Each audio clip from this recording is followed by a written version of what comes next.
There was a point where I thought I was doing everything right. The hustle, the certifications, the long hours, the dedication, and all I had to show for it was rats in my walls. I didn't know if I would ever feel actually financially stable here, like stable, and not just surviving. But let me take you back to where it all started, which is in India. Our life in India was not ideal. Um, we weren't where we wanted to be professionally, financially, emotionally. We had decent jobs, not high paying jobs, but decent jobs. But we had too many EMIs and so many broken dreams. I've had to pivot so many times in my career um, that I felt stuck. I felt less than. I was made to feel less than. The decision to move actually happened like it happens in the movies.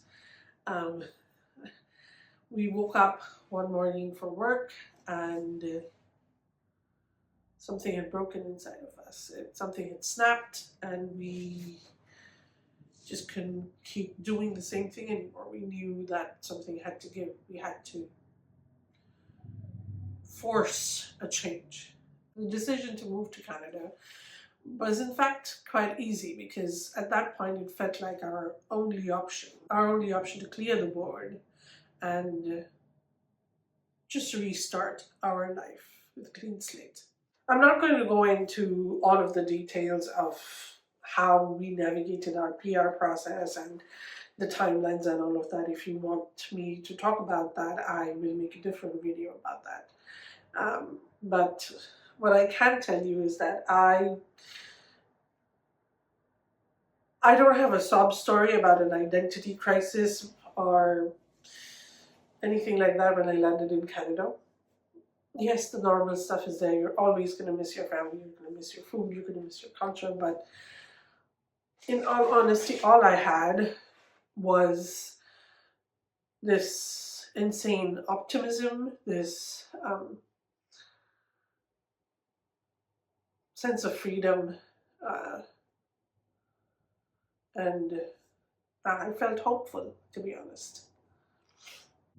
Now, I know a lot of you want to know about the rats, so let me go back to the rats.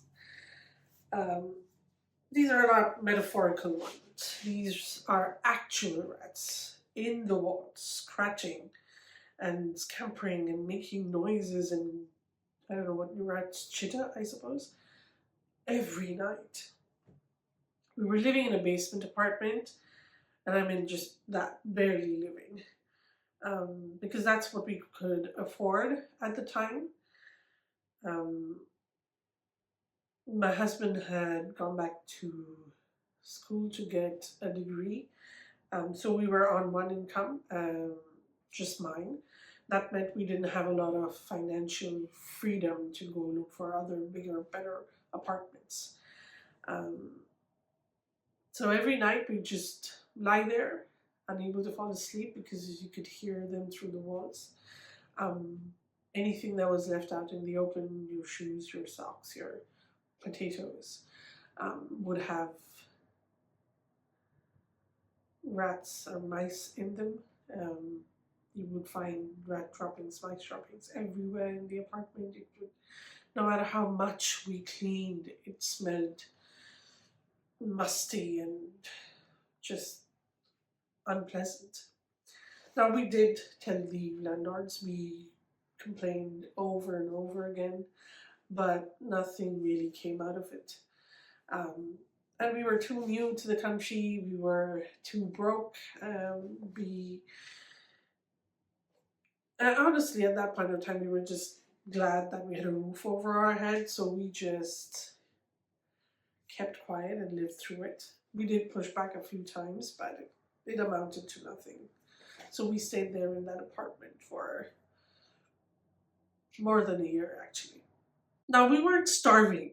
at this time. I want to be very clear about that. At no point in our journey were we starving. We were not thriving, we were not super comfortable, but were we starving? No. There's this gap between surviving and actually living and enjoying life. And for a long time, we were somewhere in that gap. Some months were tight enough financially that every decision felt like came with a weight. It felt like a weight. Not dramatic, just this constant hum of financial pressure that we couldn't just turn off. Um, and then work was its own wild ride.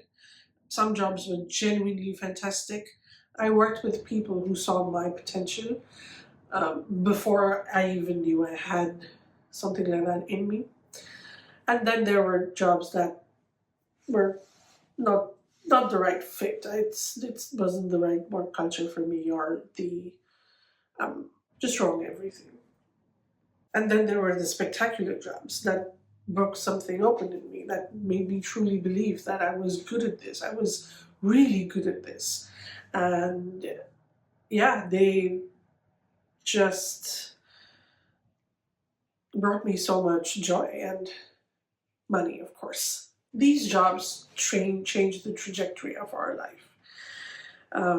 But there's one thing that most people kind of misrepresent. There isn't one aha moment in your journey as an immigrant that makes you feel like you've made it. It's 100 small decisions where you chose to keep going instead of stopping. Life isn't just a series of lows or a series of highs, it kind of goes in waves. So, yeah, I think most people forget that there isn't just one particular moment, but it's kind of a ride that you have to go through. There were so many points throughout this journey where we could have given up. We could have just settled and said that, okay, this is as far as it goes. We're comfortable. Let's just leave it at that. But we chose not to shrink ourselves. We pushed and pushed our boundaries, and then things started to shift. It didn't shift all at once, it wasn't dramatic, but slowly things started to feel more tangible, more solid. My husband finished school and got a fantastic job. For a little bit of background, my husband wanted to get into cybersecurity, so that's the course he went back to school for. So once he finished that, he got a fantastic job, and that changed thing for us. When there's two incomes instead of just one, it makes your life a lot more comfortable. I remember the feeling for when he got that job. It wasn't just relief. It wasn't just happiness. It felt like I was breathing after a really long time. On my end, the work I had been putting in, the certifications, the self-improvement, the outreaches, the learning experiences, they started to bear fruit. I started getting promotions, money started coming in, I got better jobs, and just work where I could truly make a difference, where I could bring about change, where I could build teams, where I could scale stuff, where my opinions and my ideas mattered, and that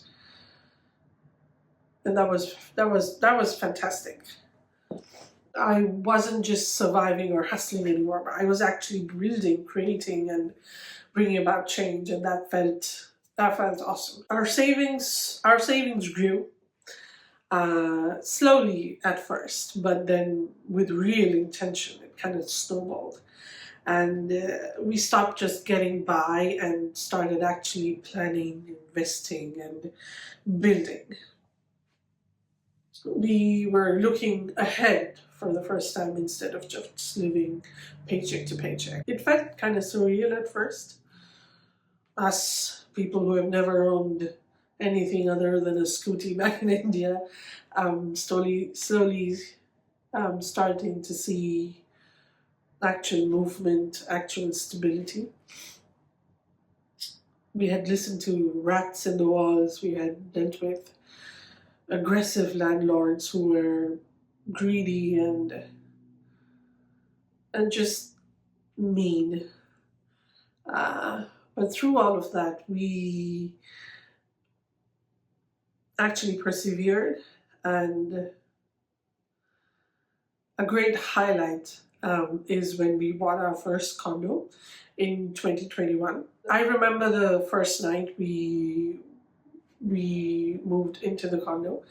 My husband and I were touching each wall and window and appliances. And we're like, "Can you believe we own this? This wall is ours. This fridge is ours. Look at the view. We get to see that it's ours." It was a wild feeling. We've gone without a lot of comforts and basic necessities for more than 3 years. Stuff that people don't really think about or take for granted. We had to live without because we were building something. But that first night in our condo, yeah, that's what all of this was for. For the first time since moving to Canada, we felt like we had roots. We belonged. It felt like we belonged. Now, from a condo, we've moved and bought a house. There's a saying in Hindi, "Roti, kapda, aur makan." Bas, aur kya chahiye zindagi mein? Does this mean we are rich now? Depends on how you see it. In my books, I'm rich enough.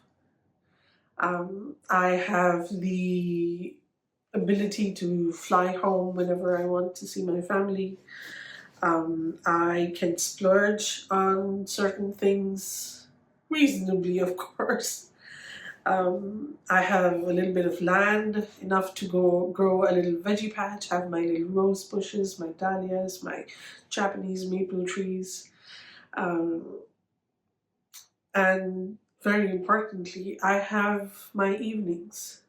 I have time to explore other interests, do other things with my life, pick up hobbies, learn new things, or when it feels right, just Netflix and chill, to be honest. In my books, that's success. To me, that's what I was looking for when we moved.